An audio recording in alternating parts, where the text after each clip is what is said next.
Hi, I'm Mark Green with the Oklahoman in Washington. Spring in the nation's capital means Gridiron, the satirical show put on by journalist members of the 124-year-old Gridiron Club.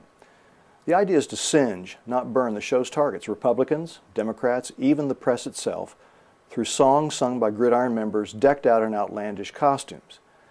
This year's show featured some controversy, not for what was in the show, but for who was a no-show in the audience, President Barack Obama.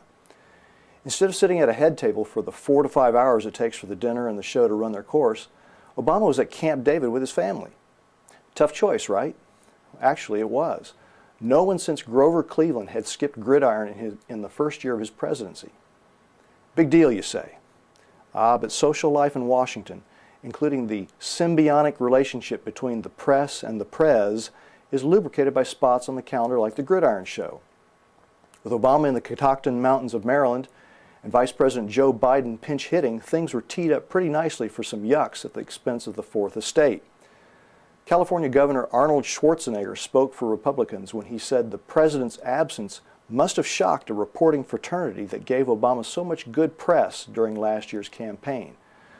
"You put your lives on hold to put him in the White House," the governor joked in his Austrian accent. "Now you get all dressed up, the champagne's on ice, and you find out he's just not that into you." Pow! Put that in your show. Now, I don't know what the calculation was at the White House on whether Obama would attend Gridiron. Perhaps White House staff had nothing to do with it. Long ago, the Obamas may have circled the third weekend in March and said it would be a family weekend, period.